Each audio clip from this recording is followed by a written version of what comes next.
বন্ধুরা আপনারা কি জানেন কেকেআর দলে বেঞ্চে বসে থাকা এমন তিনজন চ্যাম্পিয়ন প্লেয়ার আছে যাদের দলে আনা মানেই হচ্ছে আইপিএল 2025-এ আবারও বিধ্বংসী রূপে ফিরে আসা। এমন যদি হয় আর লাক যদি একটু সহায় থাকে তাহলে কেকেআর কিন্তু এবারও চ্যাম্পিয়ন হতে চলেছে আগের বছরের মতো।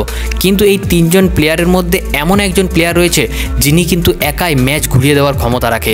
এই ভিডিওতে আমরা সেই সব প্লেয়ারদের নিয়েই বলবো যাদেরকে কেকেআরের ইমিডিয়েট প্লেইং 11-এ আনা দরকার। তবে তার আগে কলকাতা নাইট রাইডার্সকে মন থেকে ভালোবেসে থাকলে অবশ্যই ভিডিওটিতে লাইক করে কমেন্টে আমি কেকেআর লিখে দিন। এই বছর আইপিএল 2025 কেকেআরের পারফরমেন্স একেবারে ঠান্ডা গরম চলছে।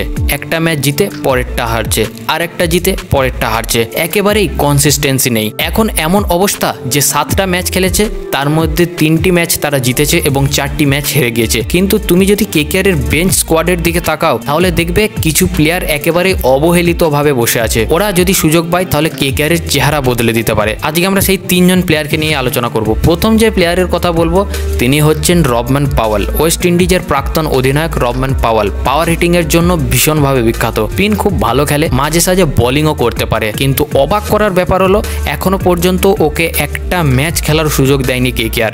এদিকে রাসেল বাজে ফর্মে রয়েছে, রিঙ্কু বাজে ফর্মে রয়েছে, রমনদীপ কিছুই করতে পারছে না। আর রবম্যান পাওয়েল তার জায়গায় যদি সুযোগ পায় তাহলে কেকেআরের জন্য এক্স ফ্যাক্টর হতে পারে, যাকে লোয়ার মিডল অর্ডারে ফিনিশার হিসাবে খেলালে কেকেআরের পুরো ম্যাচের রং বদলে দিতে পারে একাই। তৃতীয় প্লেয়ার হচ্ছে মঈন আলী। 3টি জয় এবং তাতে একটাই কমন ফ্যাক্টর, মঈন আলী খেলেছে। মঈন আলী শুধু ব্যাটিংয়ে নয় বোলিংয়েও দারুণ কার্যকর। ওর মতো অভিজ্ঞ অলরাউন্ডারকে বাদ দিয়ে বারবার স্পেন্সার জনসন, এনরিক নরকে, আবার স্পেন্সার জনসন, এইভাবে এটা চলবে না। এটা সম্পূর্ণ ভুল সিদ্ধান্ত।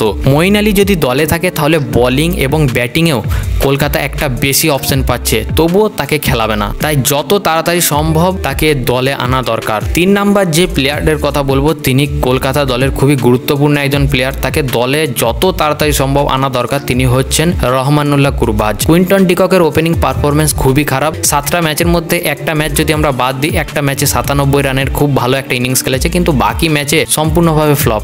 যদি রান বলি 97 পরে শুধুমাত্র 20 রান করতে পেরেছে, মাঝখানে পুরো ফাঁকা। আর নারায়ণ তাকে কি বলবো, তিনি বোলিংয়ে এত ভালো পারফরমেন্স করছে, ব্যাটিংয়েও তিনি খারাপ পারফরমেন্স করছেন না। 7টি ম্যাচের মধ্যে 3টি ম্যাচে তিনি 40-এর উপরে করেছেন, তাহলে তাকে আর কি বলা যাবে। বাকি তিনি দারুণ পারফরমেন্স করছে। কিন্তু কুইন্টন ডিককের জায়গায় খুব তাড়াতাড়ি রহমানুল্লাহ গুরবাজকে আনা দরকার। এখন সময় এসেছে গুরবাজকে দিয়ে ওপেন করানোর। রহমানুল্লাহ গুরবাজের ব্যাট থেকে পাওয়ার প্লের যে 6 ওভার রয়েছে সেখান থেকে কিন্তু একটা জোরালো শুরু আসতে পারে, আর সেই শুরুটাই ম্যাচের মোড় ঘুরিয়ে দিতে পারে। বন্ধুরা তোমার কি মনে হয় রবম্যান পাওয়েল, মঈন আলী এবং গুরবাজকে কি প্লেইং 11-এ নেওয়া উচিত? আপনার মতামত অবশ্যই কমেন্টে জানাবেন এবং এই ধরনের আরও ভিডিও পেতে আমাদের চ্যানেলটি অবশ্যই সাবস্ক্রাইব করে রাখবেন।